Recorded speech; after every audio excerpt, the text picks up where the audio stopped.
Baik, pada pertemuan 9 kita akan coba mempelajari tentang konsep OOP ya. Sebelumnya kita sudah mempelajari bagaimana cara mendefinisikan sebuah UML. Kita coba sudah mempraktikkan membuat sebuah kelas diagram ataupun diagram activity ataupun membuat use case diagram. Nah, tentunya kemarin juga kita sudah membuat sebuah kelas diagram. Nah, ada hubungannya antara kelas diagram dan juga ada rancangan berbasis objek. Tentunya ketika kita ingin mulai sebuah pemrograman, ya pasti ada sebuah metode dalam sebuah menyelesaikan sebuah program. Pada dasarnya, seorang klien ataupun sebuah permintaan dari pembuat program, mereka adalah orang-orang awam tentang pembuatan sebuah program. Intinya program yang mereka minta, yang penting jadi, yang penting sesuai dengan keinginan dan juga bisa dijalankan pada bisnis mereka. Nah, tentunya kita sebagai seorang sistem analis dan juga bisa disebut dengan seorang programmer juga bisa menentukan sebuah metode-metode dalam merancang sebuah program. Nah, kebetulan pada semester awal kalian belajar tentang C++ ya, kalau nggak salah ya. Nah, di mana C++ kalian itu membuat sebuah program sederhana. Nah, program sederhana itu kalian buat biasanya masih dalam rancangan terstruktur, programnya terstruktur. Artinya programnya terbaca dari atas ataupun ke bawah. Nah, pada kesempatan kali ini kita akan mencoba merancang bagaimana sih cara konsep merancang pemrogram yang berbasis objek. Tentunya sekali lagi yang saya perlu ingatkan ya bahwasannya dalam merancang sebuah program ya klien ini tidak mau tahu mau pakai program apapun gitu ya, mau pakai bahasa apapun gitu ya. Yang penting si klien ini dapat memenuhi kemauan dia bahwa program ini misalkan dapat dijalankan berbasis web, lalu dapat di-hosting misalnya, lalu dapat digunakan sesuai dengan apa yang mereka inginkan. Beberapa programmer tentunya memiliki opsi yang berbeda-beda tergantung dari perusahaan tempat dia bekerja. Nah, dari perancangan berbasis objek ini ya berkembang dari program terstruktur. Awalnya program terstruktur ini memang dibuat ya ataupun familiar ya sebelumnya dikarenakan program terstruktur itu dibuat berdasarkan pembacaan skema dari atas ke bawah. Nah, tentu ada sebuah permasalahan di mana di era zaman sekarang semuanya terintegritas menjadi satu. Artinya kita tidak bisa dalam membuat sebuah program yang terstruktur, kita buat per tim atau per kelompok dalam pembagian program terstruktur. Itu akan sangat menyulitkan sekali ketika kita berada kondisinya di berbagai macam tempat. Misalkan seperti WFO sekarang ini, ada WFA, ada WFO. Tentunya bekerja di rumah ataupun bekerja di kantor. Kalau kita membuat program dengan cara terstruktur, maka program itu hanya dapat dihandle oleh satu orang. Tentu biasanya program ini masih mencakup program sederhana. Bagaimana kalau program yang kalian buat atau kalian rancang ruang lingkupnya sudah program yang sangat besar ataupun mencakup perusahaan yang besar dengan budget biaya yang sangat besar. Tentunya tidak bisa ya kita mengandalkan dengan program terstruktur. Tentunya perlu divisi tim dalam sebuah proyek program ini akan dibagi beberapa divisi tim. Nah, dalam pengerjaannya ya, dalam pengerjaannya ketika sudah mengkaji sebuah program yang notasinya sangat besar, maka untuk jawaban dengan menggunakan program terstruktur sangat tidak dianjurkan. Maka sudah beralih dalam perancangan berbasis objek karena sifatnya teamwork.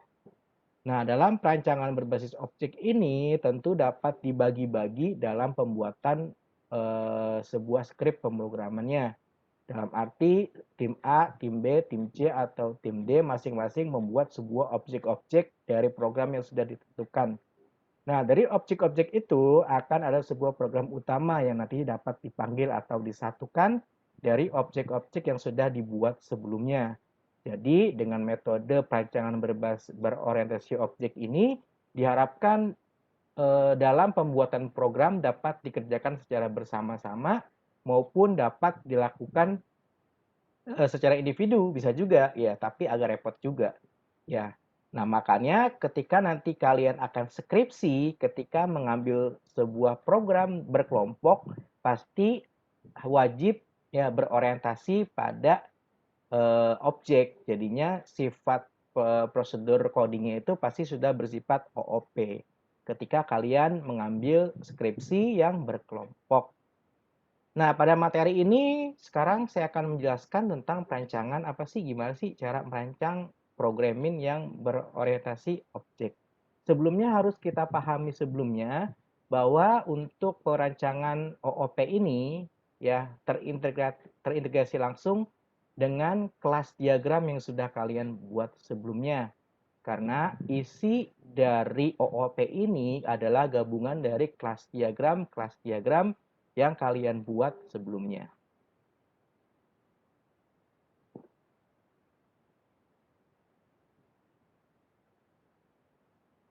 Oke, pendahuluan. Yang kita ketahui bahwa sistem berorientasi objek ini terdiri dari objek yang berinteraksi, yang mempertahankan state lokal yang menyediakan operasi pada state tersebut. Ya, intinya dari objek yang sudah kita buat itu merupakan gabungan dari beberapa kelas yang nantinya akan saling berinteraksi dan objek satu dan objek lainnya juga saling akan berinteraksi. Proses desain ya berorientasi objek melibatkan perencanaan kelas objek dan hubungan antara kelas-kelas tersebut. Berarti memang ada hubungannya dari kelas-kelas yang kalian buat, kita satu padukan nanti akan terbentuk sebuah objek. Nah, objek ini adalah masih berbentuk apa ya? Kelas itu masih terbentuk sketsa ya atau sebuah desain atau rancangan programmer, sementara objek ini adalah realisasinya atau bukti nyata dari kelas-kelas yang kalian sudah buat sebelumnya. Nah, anggap aja cara gampangnya seperti ini. Ada sebuah objek mobil. Berarti kalau ada objek mobil itu sudah nyata ada mobilnya. Ya, bisa kita pakai, bisa kita gunakan, bisa kita sentuh. Ya, tetapi ketika mobil ini masih berupa sebuah gambaran atau berupa sketsa, maka bisa disebut bahwa sketsa gambar mobil itu adalah sub dari kelas-kelas yang sudah kalian buat sebelumnya. Misalkan ada kelas body, ada kelas mobil ban, ada kelas dashboard, ada kelas misalkan kursi segala macam. Sehingga sifat kelas ini hanya berupa blueprint ya atau berupa gambaran sebelum kita aplikasikan ke dalam objek yang nyata ataupun yang real. Makanya sangat penting sekali ketika kita ingin membuat sebuah program yang bernotasi OOP, maka kita harus merincikan kelas-kelas yang diperlukan untuk membentuk sebuah objek. Nah, mengubah implementasi sebuah objek atau menambahkan metode atau operasi tidak mempengaruhi operasi dalam sistem. Nah, dalam sebuah OOP akan ada sebuah metode. Nah, metode ini adalah sebuah interaksi ya ataupun sebuah perintah yang dapat dilakukan oleh objek tersebut. Nah, nanti akan saya jelaskan gambarannya tentang metode ini pada slide selanjutnya. Nah, desain berorientasi objek biasanya diimplementasikan dengan bahasa pemrograman berorientasi objek. Ya, tentunya ketika sebuah sketsa pemrograman OOP ya harus diimplementasikan dengan program yang bersifat OOP juga. Karena dari desain kelas dan juga desain objek yang kita buat akan kita konversikan ke bahasa pemrograman. Nah, tentunya Ini mempermudah kita dalam melakukan pemrograman karena sudah ada acuannya dari kelas-kelas diagram yang sudah kita buat sebelumnya. Tinggal kita menentukan objek apa saja akan kita buat berdasarkan kelas diagram tersebut. Nah, ini adalah keuntungan dari desain orientasi objek, diantaranya dalam sistem analis dapat menghemat waktu dan menghindari kesalahan dengan menggunakan objek secara modular. Artinya lebih sangat menghemat waktu dalam menganalisa permasalahan yang ada ataupun menyesuaikan dengan keinginan konsumen terhadap program yang akan dibuat. Sedangkan programmer dapat dengan mudah menerjemahkan desain ke dalam kode objek yang baru dapat dibuat tanpa mengubah kode yang sudah ada. Nah, jadinya dari sisi programmer, ketika sudah melihat sebuah objek yang sudah diterjemahkan, dia sangat mudah sekali tinggal memindahkan gambaran yang ada di blueprint dengan realisasi yang sebenarnya pada kinerja sebuah aplikasi. Artinya dalam objek itu sudah ada sebuah metode, di mana metode itu adalah sebuah perintah yang dapat dilakukan oleh objek itu sendiri. Misalkan metodenya, misalkan ada sebuah objek mahasiswa, misalkan kita ingin membuat sispo. Nah, mahasiswa ini ya objeknya adalah sebagai mahasiswa. Lalu metodenya dia bisa ngapain nih mahasiswa ini? Pasti bisa mengisi data ya atau add data gitu ya. Lalu bisa menghapus atau mengubah datanya ataupun bisa melihat sistem informasi yang ada pada web tersebut. Jadinya dalam sebuah objek ini sudah terperinci si objek ini bisa melakukan apa saja dalam sebuah sistem. Lalu bekerja dengan modul program yang dapat digunakan kembali yang telah diuji dan diverifikasi. Nah, tentunya keunggulan dari OOP ini ya ketika kita memproduksi program yang sama ya, maka modul yang sudah kita buat dapat dipakai lagi. Contohnya adalah seperti program aplikasi yang sering kalian gunakan misalkan antara Tokopedia dengan Shopee. Nah, itu kan merupakan sebuah program yang memang notabene memiliki jenis alur yang sama gitu. Artinya, kalaupun mereka berasal dari perusahaan yang sama, misalkan gitu ya, programmernya ketika menyusun Tokopedia, lalu ingin membuat anak perusahaan ke Shopee, tidak terlalu berat untuk mengcoding ulang, tapi cukup mengambil modul-modul objek yang sudah ada dan sudah bisa berjalan dan sudah jadi di Tokopedia, tinggal kita panggilkan kembali. Akhirnya terbentuklah sebuah anak program misalnya yang disebut dengan Shopee, misalkan seperti itu. Artinya bisa kita gunakan kembali dan sudah teruji tentunya oleh program sebelumnya dan tidak mempersulit kita lagi gitu ketika kita ingin membuat program baru dengan program yang hampir sama jenis rule-nya. Lalu pertama kita harus mengidentifikasi kelas dulu ya. Tujuannya mengidentifikasi kelas objek dalam sistem orientasi objek yaitu gunakan analisis gramatikal dari deskripsi bahasa alami. Objek dan atribut adalah kata benda seperti layanan atau kata kerja. Nah, ketika kita ingin membuat sebuah objek, maka pastikan kita menggunakan objek atau atribut dalam menggunakan kata real, kata sebenarnya atau kata benda dan juga operasi atau layanan adalah kata kerja. Berarti dalam membuat orientasi objek ini bahasa yang digunakan adalah bahasa real ya. Pak pakai bahasa Inggris apa pakai bahasa Indonesia? Ya tergantung dari perusahaannya gitu. Kadang-kadang ada perusahaan yang memang bekerjasama dengan luar negeri ya. Artinya dalam perusahaan itu programmernya ada yang juga dari luar. Nah, kebetulan ada beberapa rekan saya memang yang bekerja di developer Android ya. Dia itu sering bercerita. Jadinya kalau orang Indonesia ketika mengalami kendala coding, ya mereka itu ada rekan biasanya orang India ya. Nah, mereka akuin kalau orang-orang India ini memang mempunyai keterampilan programmer yang luar biasa gitu, expertnya. Sehingga kalau misalkan dalam perusahaan itu udah stuck dalam sebuah program, ya biasanya nanti akan dihandle oleh orang India tersebut. Maka otomatis ketika membuat sebuah orientasi objeknya dijamin pasti menggunakan bahasa yang general, yaitu bahasa Inggris. Nah, sekali lagi untuk menentukan nama objek dan atributnya menentukan sesuai dengan tempat nanti kalian kerja, apakah menggunakan bahasa Inggris ataupun bisa menggunakan bahasa Indonesia, tergantung dari si pelaku programmernya yang akan mengeksekusi.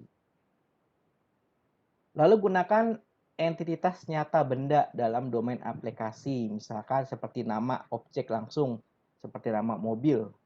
Nah, lalu seperti peran, misalkan seorang manajer, objek manajer, lalu ada objek misalkan dokter, ya. Lalu juga menggunakan secara kata kerja, misalkan ada permintaan ataupun bisa melakukan transaksi, ya, ataupun bisa melakukan cetak. Nah, itu adalah kata kerja yang memang digunakan dalam mengidentifikasi sebuah kelas objek. Lalu kita gunakan analisa berbasis skenario, di mana berbasis skenario penggunaan sistem diidentifikasikan dan analisa secara bergantian. Jadinya dalam skenario ini kita tentukan dari bahasa-bahasa yang kita gunakan apakah bisa dipahami ataupun bisa sesuai dengan alur program yang sudah kita tentukan sebelumnya. Nah, adapun istilah dalam object oriented ya adalah objek itu sendiri. Nah, objek itu adalah suatu konsep atau abstrak tentang sesuatu yang memiliki arti untuk aplikasi yang akan dikembangkan. Nah, jadi objek ini sifatnya masih abu-abu ya. Objek ini bisa berupa orang, bisa berupa tempat, bisa berupa abstrak, bisa berupa organisasi, ataupun bisa peralatan. Kalau kita misalkan dalam sebuah program ingin membuat objek ya, misalkan kita ingin membuat objek member ya, member berarti kan objek member ini adalah konotasinya adalah orang ya, manusia, yaitu member ini adalah orang yang sudah terdaftar pada aplikasi sebelumnya. Lalu misalkan ada objek guest atau pengunjung, berarti yang membedakan antara objek member dan juga objek guest adalah kalau guest belum tentu punya sudah terdaftar gitu. Mereka hanya bisa melihat-melihat saja, tetapi tidak bisa melakukan sebuah transaksi. Harus melakukan yang namanya registrasi dulu. Nah, ketika ada yang namanya abstrak, ya, adalah registrasi. Berarti kita buat objek registrasi. Nah, objek registrasi ini tentunya ada beberapa ID yang harus kita masukkan. Nah, tentunya kita ambil berdasarkan dari kelas diagram yang kalian buat sebelumnya. Nah, berarti untuk penamaan objek ini benar-benar real ya dalam membuat sebuah orientasi objek yang sesuai dengan fungsi dan perannya masing-masing. Dapat bisa berupa objek manusia itu sendiri atau pengguna itu sendiri, ataupun objek misalkan dalam sebuah tempat ya, ataupun objek abstrak ya seperti transaksi atau jadwal atau peminjaman ya, ataupun yang tadi registrasi, lalu bisa objek organisasi ataupun objek peralatan ataupun benda. Jadinya ketika kita membahas sebuah objek masih abu-abu, dan ketika kita sudah menentukan objek itu apa, ya sudah menjadi jelas. Nah, sama seperti kelas, setiap objek itu memiliki atribut. Ya, bedanya atribut yang dimiliki oleh objek ini adalah gabungan dari atribut kelas-kelas yang menyusun dari objek itu sendiri. Jadinya kalau kelas itu atributnya hanya untuk diri dia sendiri, tapi di saat kita sudah bergabung dengan objek, maka atribut yang digunakan adalah kumpulan dari beberapa atribut kelas untuk mendukung sebuah objek yang akan kita buat. Misalkan sebuah objek memiliki atribut yang merupakan karakteristik yang menggambarkan objek. Nah, apa itu atribut? Nanti akan saya jelaskan satu persatu. Nah, misalkan seperti ini ya.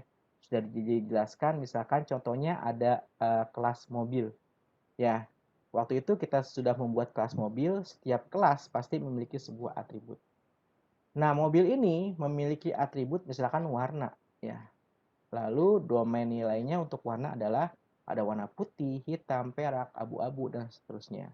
Artinya warna ini bisa kita nilai sesuai dengan permintaan si pemrograman. Apakah dia statik nilainya, apakah dia dynamic gitu ya. Lalu atribut ini selalu melengkap dengan si objek ataupun kelas itu sendiri. Ya, berarti orientasinya kalau bedanya atribut pada kelas, dia hanya bagian terkecil dari sebuah atribut ya, sedangkan untuk objek merupakan gabungan dari atribut berbagai macam kelas. Objek dapat memiliki atribut khusus yang disebut dengan state. Ya, jadinya atribut ini adalah atribut memang yang dimiliki oleh objek itu sendiri tanpa melibatkan beberapa kelas yang sudah kalian buat sebelumnya.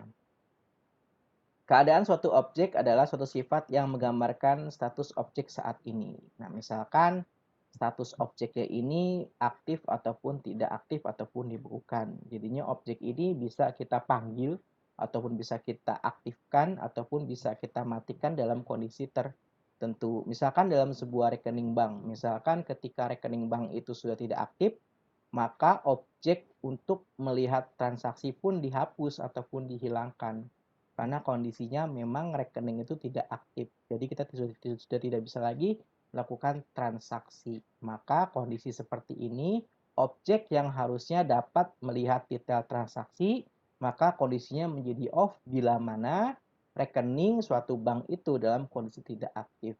Nah, ini adalah sebuah atribut yang dimiliki oleh objek itu sendiri tanpa melibatkan atribut-atribut yang diberikan oleh kelas pendukung objeknya. Lalu ada metode. Metode itu adalah tugas yang dapat dilakukan oleh si objek itu tersendiri. Ya, misalkan sebuah metode mendefinisikan tugas-tugas spesifikasi yang dapat dilakukan oleh suatu objek. Metode ditulis dengan kata kerja yang menggambarkan apa dan bagaimana suatu objek melakukan sesuatu. Misalkan di sini ada objek pelanggan, ya. Berarti pelanggan dapat melakukan tugas-tugas tertentu, misalkan bisa pemesanan, membayar tagihan, dan mengubah alamat. Berarti objeknya namanya pelanggan, lalu metodenya misalkan bisa memesan, lalu bisa membayar tagihan, lalu bisa mengubah alamat, lalu bisa melihat konten dari barang-barang yang tersedia. Nah, itu adalah metode. Jadinya jelas ketika kalian nanti akan melakukan coding, pelanggan ini jelas bisa melakukan hal apa saja. Gitu ya. Oh, dia bisa memesan, membayar tagihan ataupun mengubah alamat. Maka tentunya dalam metode ini didukung oleh atribut. Nah, tentunya ada atribut yang namanya untuk kelas pemesanan. Ada kelas membayar tagihan ataupun kelas mengubah alamat. Nah, semuanya akan menjadi satu antara atribut-atribut kelas untuk mendukung si objek pelanggan. Lalu adapun pesan. Nah, pesan ini adalah perintah yang memberitahu suatu objek untuk melakukan metode tertentu. Jadinya lebih dispesifikasikan melalui pesan. Misalkan tambah siswa mengarah kepada siswa untuk menambahkan nomor siswa, nama dan data lain tentang siswa itu. Demikian juga siswa dapat menghapus ataupun siswa dapat menginsert siswa yang lain. Pesan yang sama untuk dua objek berbeda dapat menghasilkan hasil yang berbeda. Nah, seperti ini pesannya. Di sini ada instructor, ya, message-nya dapat enter grade, ya, artinya dapat memasukkan nilai, ya, untuk hasil reportnya si mahasiswa. Nah, berarti dari objek instruktur ini mampu memberi grade kepada si mahasiswa atau memberi nilai. Maka biasanya alur pesannya ini disebut dengan message ataupun pesan. Nah, ingat ya, untuk bahasa ini bisa opsional, bisa bahasa Inggris, bisa bahasa Indonesia, tergantung dari kebutuhan requirement ya pemrogram itu untuk siapa dan siapa yang mengerjakan. Nah, ini adalah pesan yang diberikan objek ke objek dalam melakukan sebuah interaksi atau hubungan objek satu sama lain. Nah, ini juga ada sebuah ada sebuah objek ya, namanya student. Nah, dalam sebuah objek ini misalkan ada sebuah atribut. Nah, atribut ini gabungan dari beberapa atribut yang ada di kelas dalam menyusun sebuah mahasiswa. Antara lain ada student number, ada nama, ada alamat, nomor telepon, tanggal lahir, ya, lalu ada status record dan juga status. Nah, bedanya dengan kelas diagram, untuk objek ada metodenya. Ya, ditambah metode bahwa si siswa ini nanti tugasnya ngapain sih? Ya, dia bisa menambah status mahasiswa, dapat misalkan menghapus mahasiswa ataupun dapat menghapus diri dia sendiri gitu ya. Nah, dan seterusnya melalui bisa mengubah alamat, mengubah telepon. Nah, ini pesan. Setiap metode bisa kita kirim pesan. Nah, ini ya. Jadinya ini adalah pesan khusus yang diberikan oleh sebuah metode di mana misalkan kita kurang jelas ataupun kurang masih general, masih umum untuk menjelaskan metode yang ada pada sebuah objek. Nah, kurang lebih seperti ini dalam struktur pembuatan sebuah objek yang terdiri dari beberapa kelas untuk menyusun si objek mahasiswa. Nah, kita sudah mempelajari kelas, ya. Beda ya antara kelas dan objek. Ya, kelas itu adalah bagian terkecil dari sebuah objek, sedangkan objek itu adalah hasil realisasi dari kelas-kelas yang sudah kita buat sebelumnya. Nah, ini sekali lagi harus paham dan mengerti dulu nih perbedaan kelas sama objek. Ya, sekali lagi kelas itu adalah sebuah sketsa, ya, sebuah sketsa di mana blueprint artinya sebuah gambaran dalam menggambarkan sebuah objek. Sementara objek itu sendiri adalah sebuah benda yang sudah nyata, yang sudah terlihat, yang terdiri dari beberapa kelas penyusunnya yang artinya sketsa-sketsa yang sudah kita buat sebelumnya kita susun dan kita rangkai sehingga terbentuklah sebuah objek yang benar-benar nyata yang sudah dapat kita rasakan manfaatnya. Berarti kelas ini artinya masih blueprint ya yang sudah kalian desain kemarin, tentukan atributnya ada apa saja gitu ya. Kelas adalah deskripsi umum yang menggambarkan kumpulan berisi objek-objek yang sama. Nah, artinya kelas ini yang saya jelaskan bahwa ini adalah deskripsi umum ya. Artinya dia itu masih menjelaskan tentang dirinya sendiri, yaitu semua objek dalam kasus berbagai atribut dan metode yang sama, sehingga kelas seperti blueprint atau template untuk semua objek dalam kelas. Nah, ini yang sudah saya sebutkan. Kalau kelas ini hanya digambarkan sebagai sketsa ya dalam sebuah pembentukan objek, masih dalam sebuah sketsa. Lalu di dalam kelas itu ada superkelas, ya adalah generasi atau satu himpunan kelas-kelas yang saling berhubungan. Berarti kelas itu hanya satu, ya. Sementara kalau kelas itu bisa gabungan dari beberapa kelas, disebut dengan super kelas. Sedangkan subkelas itu adalah spesialis atau anaknya dari si kelas yang lebih terperinci spesifikasi lagi. Nah, contohnya di sini ada sebuah superkelas ya dengan nama kendaraan bermotor. Yang kita ketahui yang namanya kendaraan yang memiliki motor itu banyak, ya. Dan kita buat kelasnya. Ya, kita buat kelas truk, kelas SUV, lalu kelas minibus, dan kelas car. Mereka ini adalah kendaraan yang memiliki motor. Sementara gabungan dari kendaraan ini yang memiliki motor kita namakan superkelas. Dan perinciannya ya untuk umumnya kendaraan bermotor terbagi lagi menjadi kelas truk, apakah kelas SUV atau kelas minibus atau kelas car.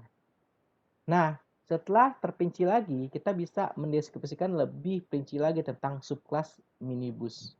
Ya, artinya subkelas minibus ini mewarisi semua atribut kendaraan bermotor. Nah, kendaraan bermotor ini pasti minibus memiliki motor. Lalu di minibus ini ada sebuah atribut yang tidak dimiliki oleh kendaraan yang lain. Misalkan minibus ini memiliki jumlah bangku misalkan bisa seat sampai 20 misalkan ataupun 15. Nah, tentunya dibuat subkelas untuk menjelaskan lebih spesifikasi lagi tentang minibus. Ya, dibandingkan dengan kelas-kelas yang ada. Nah, ini ya kelas ada kelas kendaraan. Nah, ini ada make pembuatan, ada model, ada tahun, ada berat, ada warna. Tentunya kendaraan ini umum ya eh, memiliki atribut seperti ini, lalu bisa start, bisa berjalan, bisa berhenti, bisa parkir. Nah, lalu ada subkelas. Nah, ada car, ada minibus, ada SUV, ada truk. Nah, ini load limit ya, yang tidak dimiliki oleh subclass lainnya. Sedangkan truth dia itu bisa muat barang misalkan. Sementara yang lainnya tidak bisa melakukan muat barang. Ternyata ada subclass yang menciri khas truck itu sendiri. Tetapi semua atribut dan sebuah metode ini dapat digunakan oleh truck itu sendiri. Pasti truck memiliki tahun pembuatan, misalkan ada modelnya, ada tahunnya, lalu ada beratnya, lalu ada warnanya. Pasti dia memiliki atribut seperti ini. Tetapi dari jenis subclass yang lain, dia tidak memiliki yang namanya load limit. Nah, ini adalah contoh kelas dan subclass untuk merincikan kembali subclass mana yang memiliki spesifikasi yang tidak dimiliki oleh subclass yang lainnya. Lalu apa sih hubungan antara objek dan kelas? Hubungan atau relationship memungkinkan objek untuk berkomunikasi dan berinteraksi ketika mereka melakukan fungsi bisnis dan transaksi yang diperlukan oleh sistem. Nah, tentunya ketika kita sudah membahas tentang objek, objek ini tidak bisa berjalan sendiri dalam sebuah sistem yang sedang berjalan. Tentunya antara objek satu sama lain saling berhubungan. Ketika sebuah objek dibutuhkan sebuah objek transaksi, maka dibutuhkan peran, yaitu adanya objek pembeli dan juga ada objek penjual. Baru akan menghasilkan sebuah objek transaksi, di mana mereka saling berhubungan satu sama lain. Dan objek transaksi tidak bisa memenuhi kalau tidak ada objek penjual. Ataupun objek transaksi tidak akan bisa terpenuhi kalau tidak ada objek pembeli. Maka diperlukan sebuah hubungan atau relasi antara objek satu sama lain untuk menyelesaikan sebuah alur dari pemrograman yang kita buat sebelumnya. Hubungan menggambarkan apa yang perlu diketahui objek satu sama lain, bagaimana objek merespon perubahan pada objek lain, dan efek keanggotaan dalam kelas, perkelas, atau subkelas. Nah, mereka semua ini saling berhubungan satu sama lain, sehingga ketika menjalankan sebuah aplikasi, ya pada dasarnya mereka itu saling berkomunikasi antara kelas ya yang berkumpul membuat sebuah objek dan objek berkomunikasi antar objek yang lainnya sehingga menghasilkan output yang sesuai yang diharapkan. Lalu beberapa hubungan yang kuat daripada lain yaitu hubungan seperti misalkan seperti anggota keluarga lebih kuat dari hubungan kenalan atau biasa atau hubungan disebut dengan warisan. Nah, dalam objek ada yang namanya disebutkan warisan. Nah, nanti akan saya jelaskan bagaimana sih yang dimaksud dengan warisan dan juga polymorphism misalnya. Nah, dalam karakteristik objek itu ada yang namanya enkapsulasi. Nah, jadi kalau berbagai menggambarkan OOP itu ada banyak jenisnya. Di antaranya adalah karakternya adalah enkapsulasi.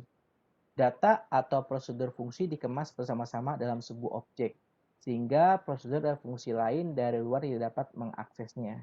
Nah, biasanya ini adalah objek yang bersifat private ya, karena kan ada objek bersifat publik bisa diakses oleh siapa saja, ada objek yang bersifat private atau objek itu hanya dapat diakses oleh diri dia sendiri. Data terhubung dari prosedur atau objek lain kecuali prosedur yang berada dalam satu objek lain. Artinya dia tidak terganggu oleh program-program atau jalan yang lain, sehingga perannya hanya digunakan ketika memang objek itu dipanggil. Lalu merupakan pembatasan ruang lingkup pemrograman data. Enkapsulasi mungkin objek untuk digunakan sebagai komponen modular di mana saja dalam sistem. Karena objek mengirimkan dan menerima pesan tetapi tidak mengubah metode internal objek lain. Nah, contohnya seperti ini gambarannya. Ini adalah contoh enkapsulasi. Jadi, dia terselubung, ya artinya sudah satu paket antara metode dan juga variabel. Jadinya kelas yang masuk ke dalam sebuah objek ini sudah terenkapsulasi, artinya sudah tidak dapat tinggal gugat. Ya, metodenya dan juga variabelnya tidak dapat digunakan oleh objek yang lain. Dia khusus membuat objek diri dia sendiri. Maka disebut dengan enkapsulasi seperti ini. Ya. Selanjutnya, karakteristik dalam orientasi objek adalah pewaris. Nah, ini inference. Pewaris adalah salah satu pembeda utama antara sistem konversi dan sistem berbasis objek. Nah, langsung saja saya jelaskan pewaris gini maksudnya. Ya, ini ada parent, di sini ada child parent. Ya, ketika ada dua objek yang berbeda, ya, di sini ada orang tua, ya, di sini ada anaknya gitu besarnya. Nah, atribut yang dimiliki orang tua ini akan diwariskan ke atribut yang ada dimiliki anaknya. Tetapi atribut yang ada di orang tua belum tentu memiliki atribut yang ada di anak. Ya, jadinya ketika kita ingin membuat sebuah pewaris, kita tidak usah repot-repot kalau kita gabungkan nih antara atribut parent dengan atribut child, kita masukin semua nih. 1, 2, 3, 4, 5, 6, 7, 8, 9, 10, 11. Ada 11 nih. Ada 11 atribut untuk menjelaskan child interis. Nah, tetapi dengan konsep pewaris, ya, dengan konsep pewaris, kita tidak perlu memasukkan atribut yang ada di parent. Ya, cukup kalian menggunakan contoh pewaris untuk mendeskripsikan bahwa objek yang ada di sini sudah memenuhi untuk objek child interest. Nah, jadinya si orang tua ini mewarisi semua atribut dan juga mewarisi semua metode kepada anaknya. Tetapi orang tua belum tentu memiliki atribut, ingat ya, orang tua belum tentu memiliki atribut yang dimiliki oleh anaknya. Nah, seperti ini yang namanya pewaris. Ya, yang misalkan bahasa gampangnya gini, ada orang tua jago main bola, anaknya pasti jago main bola. Tapi kalau anaknya ternyata jago main gitar, belum tentu bapaknya bisa jago main gitar. Nah, seperti itu. Berarti si anak punya dua kemampuan, yaitu bisa bermain bola dan bermain gitar. Ya, tetapi bapaknya itu hanya bisa bermain bola saja. Nah, dalam penulisannya di sini berarti bermain bola, ya, dan anaknya di sini bermain gitar saja. Ya, tidak usah tulis lagi bermain bola. Kalau kalian tulis saya bermain bola, namanya bukan pewaris. Ya, namanya dia berdiri sendiri atau enkapsulasi seperti itu. Artinya apa yang dimiliki bapaknya pasti akan dimiliki oleh anaknya. Dan penulisannya juga jangan ditulis kembali. Ingat ya, jangan ditulis kembali apa yang sudah ada di ayahnya ya atau di parentnya. Karena kalau kalian tulis kembali, jatuhnya bukan pewaris, tapi enkapsulasi jatuhnya. Lalu ada lagi namanya polimorfis, ya. Merupakan konsep yang menyatakan bahwa suatu yang sama ya dapat mempunyai bentuk atau perilaku yang berbeda. Oke, bentar ya. Ini karena sesi kelas AA sudah mau berakhir, saya mau absen dulu sebentar. Oke, sebentar ya. Saya mau isi berita acara dulu sebentar ya. Baik, Pak.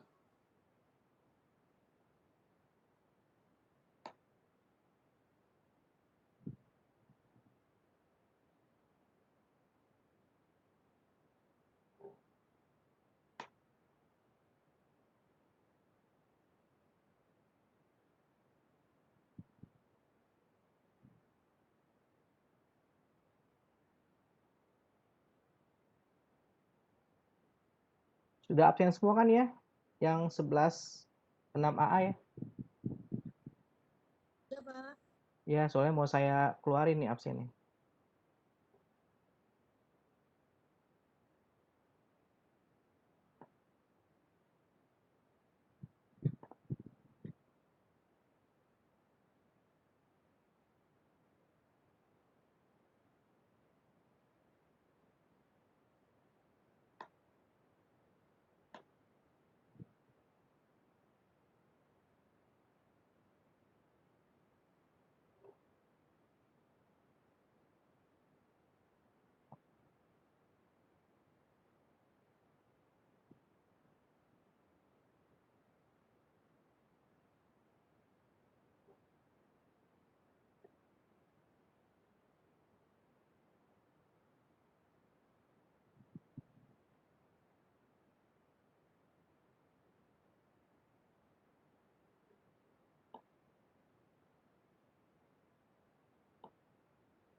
Oke, kita akan lanjutkan lagi. Ya, kebetulan yang kelas 11 nama itu sudah selesai, tidak apa-apa ya, saya lanjutkan lagi. Oke, sekarang kita masuk ke polymorphism. Ya, ini adalah polymorphism adalah sebuah konsep yang menyatakan bahwa sesuatu yang sama tapi memiliki perilaku yang berbeda. Contohnya seperti ini, ya. Di sini contoh polymorphism ada sebuah pesan untuk pindah misalkan atau untuk bergerak. Tentu antara lion atau singa, burung dan juga ular memiliki cara yang berbeda dalam berpindah tempat atau berjalan. Nah, tentunya perlu kita kirimkan sebuah pesan yang mendetail tentang objek-objek yang memiliki perbedaan dalam melakukan pergerakan. Nah, tentunya nanti dalam sebuah desain program ada beberapa objek yang sama, yaitu bisa berupa orang ya atau berupa misalkan berupa abstrak, tetapi memiliki fungsi yang berbeda-beda. Maka objek ini akan kita gunakan penjelasannya dalam contoh polymorphism. Artinya pesan yang dilakukan oleh objek ini sama-sama objek ya, sama-sama objek binatang ya, tetapi memiliki eh, cara yang berbeda dalam melakukan perpindahan tempat antara lion, bird, dan juga snake. Nah, ini adalah polymorphism. Nah, lalu ada kelas-kelas perancangannya, lalu ada model kebutuhan, menentukan serangkaian kelas-kelas analisa, yang masing-masing kelas menggambarkan beberapa elemen masalah yang fokus pada masalah yang dilihat oleh pengguna. Nah, adapun beberapa himpunan kelas-kelas perancang adalah memperhalus kelas-kelas analisa yang menyediakan data perancangan, ya, dan juga menciptakan suatu himpunan kelas.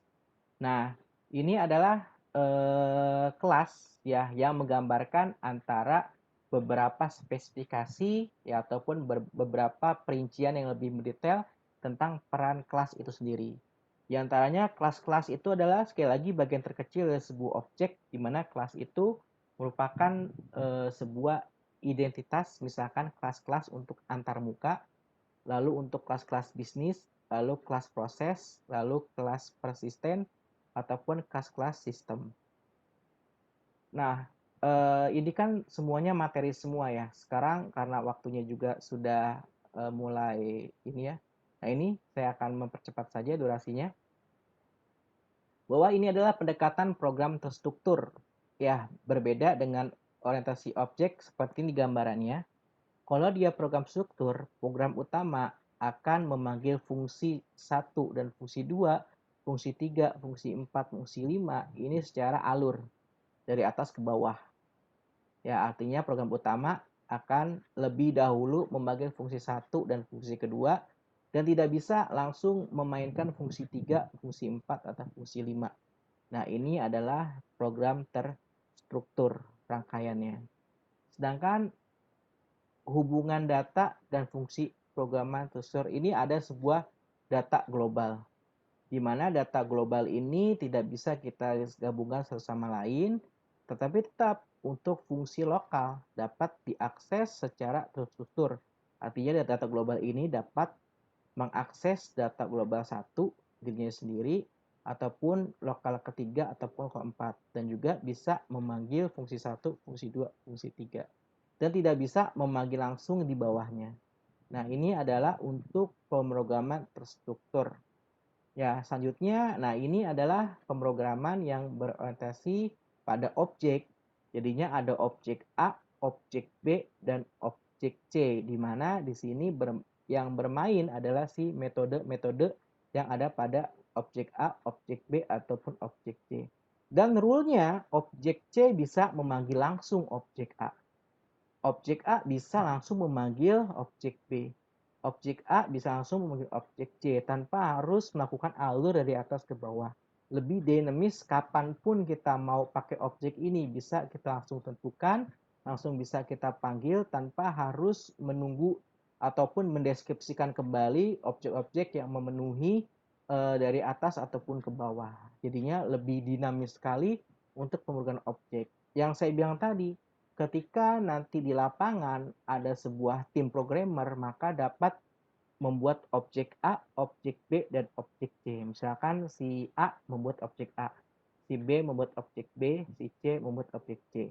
Ketika semua objek sudah jadi, bisa digabungkan satu sama lain. Beda dengan yang terstruktur. Ya, seperti ini. Tidak bisa, ya udah deh saya buat fungsi 3, fungsi 4 ya. Main tunggu-tungguan karena program utama itu harus menunggu dulu nih. Jadinya fungsi 1, fungsi 2. Kalau fungsi 1 dan fungsi 2 belum jadi, maka fungsi 3, fungsi 4, fungsi 5 ini tidak bisa dijalankan. Nah, makanya untuk program struktur ini lebih cocok untuk program yang bersifat mandiri pemrogramannya. Artinya dijalankan atau dikoding oleh orang-orang itu juga atau sendirilah. Ya, tetapi kalau untuk yang berorientasi objek, ini bisa kita bagi-bagi ya, bisa kita bagi untuk kinerjanya. Sehingga dalam pengujiannya kita tidak perlu menunggu objek si B karena objek A bisa langsung ngetes apakah sudah benar antara objek A dengan juga objek C tanpa harus menunggu si objek B. Ya, kalaupun sudah jadi semuanya dapat langsung digunakan satu sama lain. Nah, ini enaknya kalau kita menggunakan pemrograman dengan berorientasi pada objek. Oke, ini sudah ada penjelasannya ya dari gambar tersebut. Oke, sekarang coba kita akan berdiskusi tentang contoh pemrograman ya. Masih terlihat ya share saya? Oke, kita akan coba berdiskusi. Di sini ada sebuah bahasa PHP. Sudah belajar kan bahasa PHP sebelumnya? Sudah belajar bahasa PHP?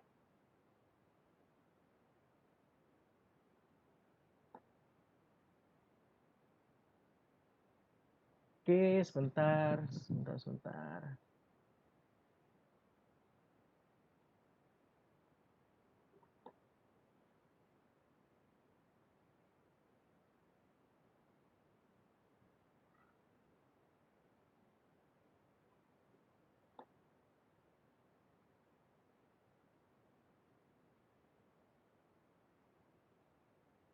Oke, filenya akan saya bagikan ya. Filenya saya akan bagikan di chat. Di chat akan saya kirim datanya.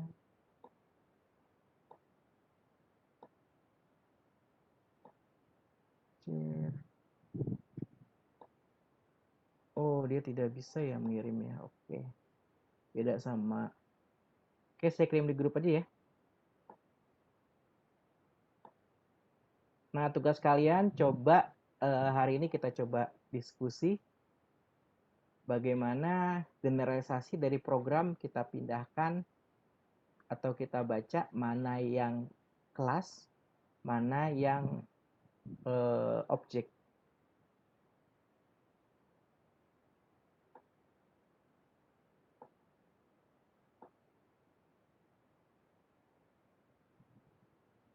Ini tidak dijadikan tugas ya, hanya sharing saja.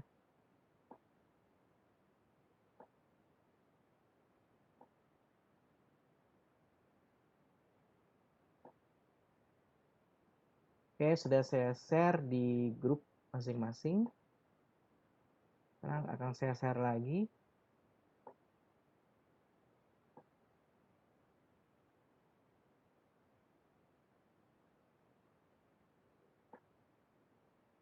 Oke, ini adalah dari bahasa PHP. Coba kita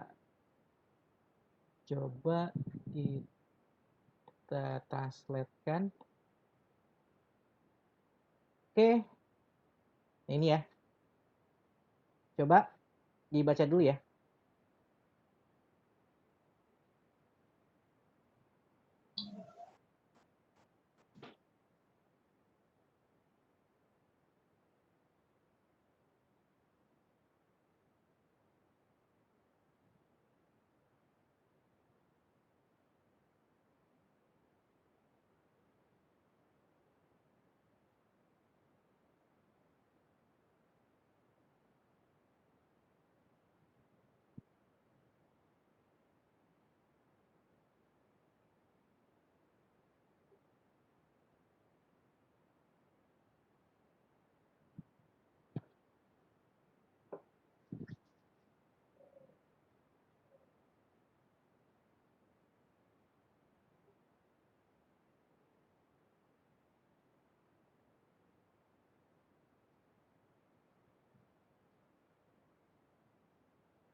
Oke, yang di sini kira-kira ini pemrogramannya terstruktur atau OOP?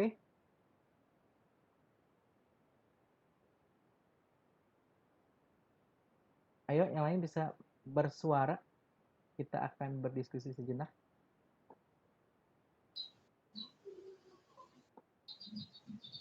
Pertama, programnya terstruktur, apakah sudah OOP?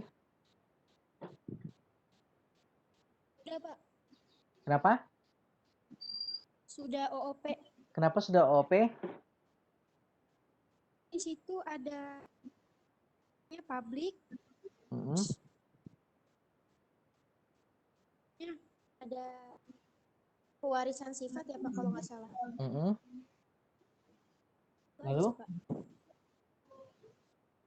Oke, bentar ya, ini sudah berbentuk OOP. Kita akan menggambarkan yang namanya kelas bagaimana kita akan membuat objek sebuah mobil. Nah, tentunya di sini ada sebuah function ya.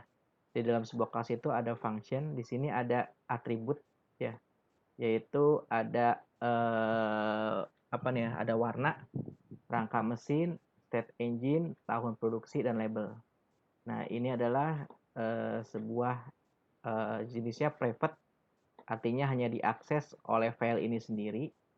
Nah, selanjutnya di sini ada dalam sebuah kelas itu ada sebuah function ya, ada sebuah function.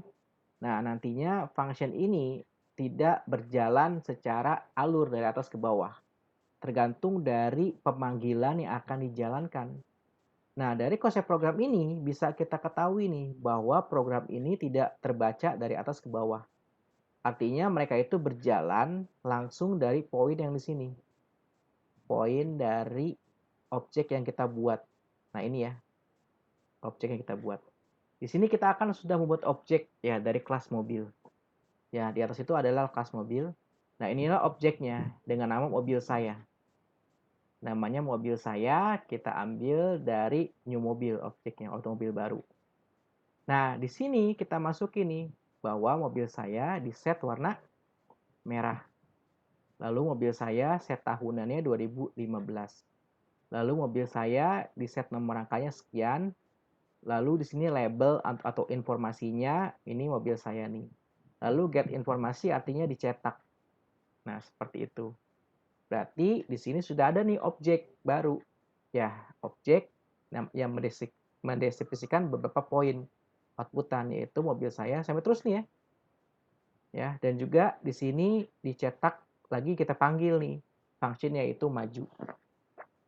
Berarti nanti akan tercetak mobil saya warna merah, mobil saya tahun produksi 2015, mobil saya nomor rangka sekian, lalu di sini dipanggil maju nih. Maju itu isinya apa? Kita lihat sini. Ini maju ya. Kalau dia nyala, maka menulis mobil maju. Ya, selain itu nyalain dulu mesinnya Om. Nah, artinya kalau dia pemilihan set engine-nya mati, ya akan pindah ke sini atau tercetak yang ini. Nah, jadinya kesimpulannya dari program ini bisa dijelaskan sekali lagi tidak terstruktur, tapi bisa kita tentukan dari kelas-kelas yang sudah ada pada deskripsi di atasnya. Tinggal kita pakai panggil aja untuk membuat sebuah objek. Nah, ini jauh lebih mudah dibandingkan kalian dibuat program struktur.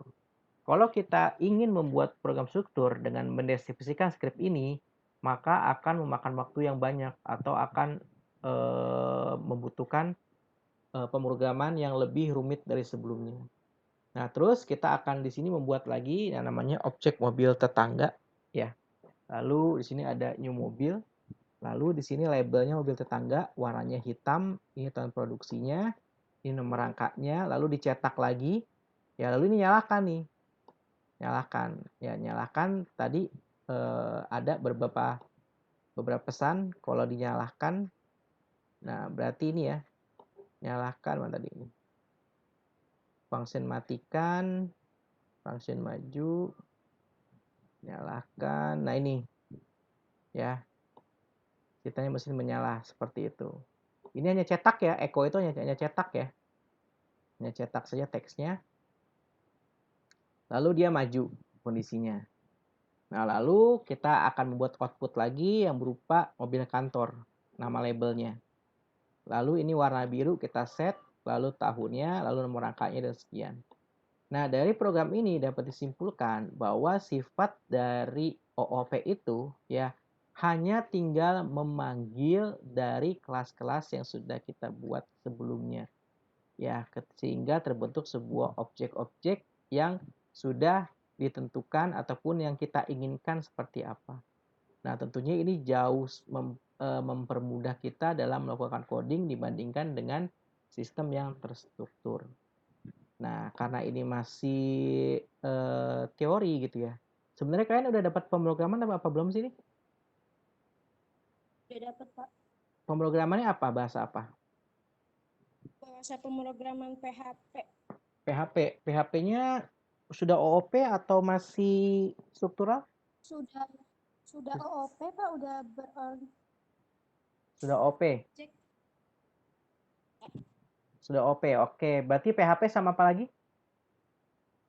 Sama terakhir itu Java waktu itu, Pak. Java. Oke. Android. Oke, gitu ya. Sebenarnya sih ada yang lebih baru lah. Sebenarnya bukan baru lah ya. Sebenarnya kalau kelebihan kita sebagai seorang IT itu kan pasti mempelajari bahasa pemrograman yang memang banyak sekali atau familiar yang berkembang saat ini gitu ya.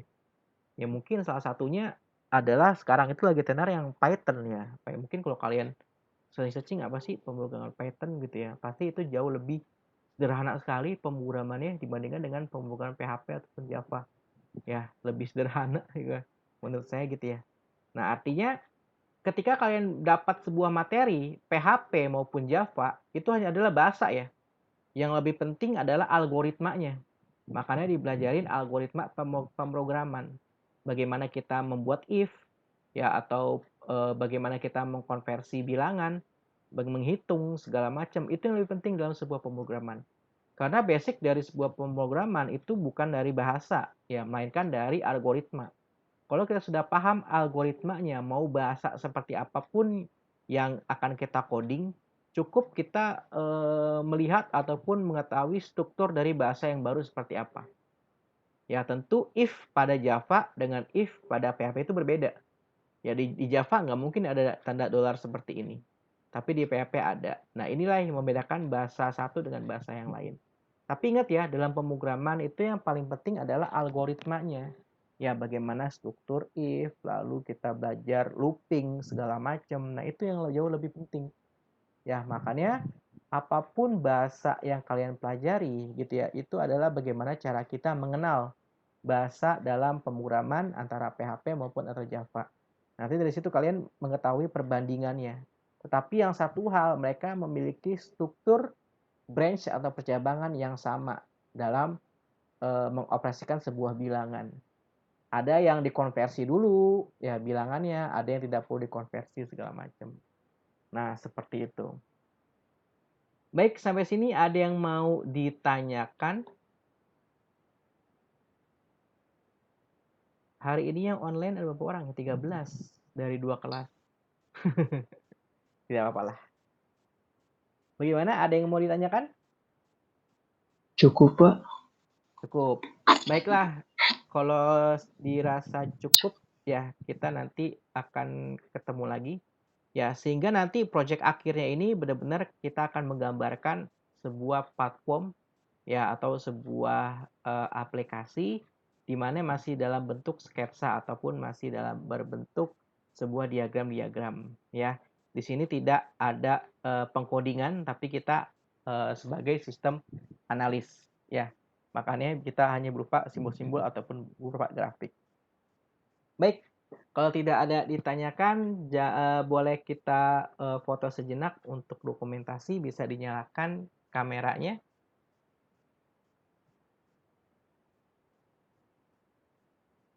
Bisa dinyalakan dulu kameranya.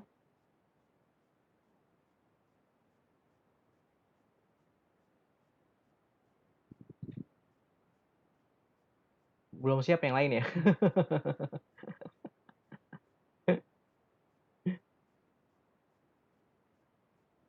Karena ini pada pakai handphone ya ternyata ya.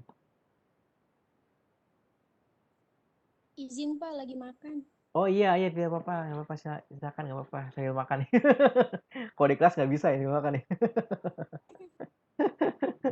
Enak ya kalau online ya, bisa ngopi ya, bisa makan nggak apa-apa, nggak apa-apa. Ya, santai Pak. Oke, tidak apa perwakilan saja kalau gitu. Baiklah, mungkin hari ini sampai sini saja. Nanti untuk recordingnya bisa kalian simak lagi, ya bisa kalian lihat lagi. Nanti akan saya share untuk linknya di LMS. Baik, kita akan foto dulu ya. Siap. Wah, satu orang doang nggak apa-apa ya, 2 orang doang nggak apa-apa deh. Siap, 1, 2, 3. Oke. Baik, terima kasih atas perhatiannya. Bila ada pertanyaan yang menyusul, misalkan kalian baru baca modulnya ataupun dibaca kembali, bisa ditanyakan melalui LMS. Jangan lupa resumenya ya. Resumenya akan saya buat lagi nih, akan saya create di LMS masing-masing. Jangan lupa ditulis resumenya untuk pertemuan kali ini.